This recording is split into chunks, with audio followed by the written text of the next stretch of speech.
1908年6月30日，西伯利亚通古斯河上空，一道刺眼的火光划破黎明的天际，随后大地颤动，天空咆哮，巨大的冲击波横扫方圆2000平方公里，8000万棵树像被巨人之手推倒，整齐的向外放射，倒下树干焦黑，枝叶无存。这就是震惊世界的通古斯大爆炸。最离奇的是没有发现任何陨石坑，就好像巨大的能量凭空在空中释放，然后悄然消失。有人说这是陨石空爆的杰作。的确，从冲击波形态、树木倒伏方向以及天空中目击的火球来看，一颗直径50到60米的陨石在距地面5到10公里的高空解体，释放出比广岛原子弹强上1000倍的能量，这说得通。但科学家们搜寻多年，却几乎找不到确凿的陨石碎片，就连化学分析都只能在泥土和树枝中找到极微量的镍和铁。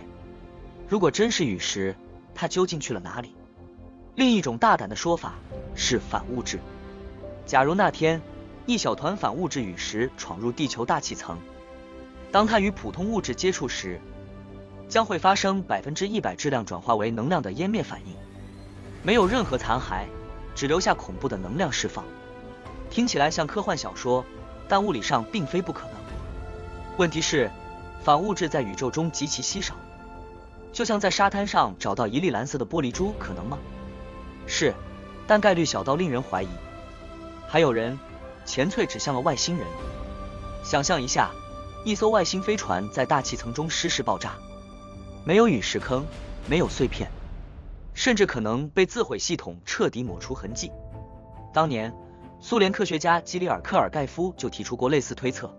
甚至有人声称在爆炸中心区域的泥沼中发现了类似金属合金的微粒，并非地球天然产物。只是这些证据从未被公开证实，是因为真相过于惊人，还是因为证据不足？没有人能回答。而民间还有更神秘的说法，有人相信通古斯大爆炸其实是一场试验，也许是高能武器，也许是某种未知的自然现象，甚至是地球本身的一次能量释放。有研究发现，事发当夜，伦敦的天空亮如白昼，人们可以在夜里看报纸，这意味着爆炸产生的威力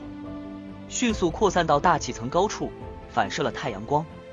这种全球性的光学异象让人觉得背后的力量或许并非单纯的陨石能解释。时间一晃，110多年过去了，科学家们利用卫星图像、地质钻探和化学分析，仍在拼凑那天的真相。目前，陨石空爆仍是主流假说，但它并没有完全说服所有人，因为通古斯事件就像一个宇宙谜语，它留下了现象，却抹去了答案。就像有人用力在地球的脸上打了一巴掌，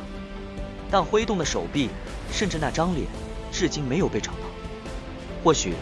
真相早已被我们错过，或许某天我们会在宇宙深处看到同样的光，听到同样的声音，然后才恍然明白，原来那天并不是地球的孤单奇遇。而在那之前，通古斯大爆炸会继续在历史的雾中闪烁，提醒我们宇宙远比我们想象的更神秘、更不安分，也更值得仰望。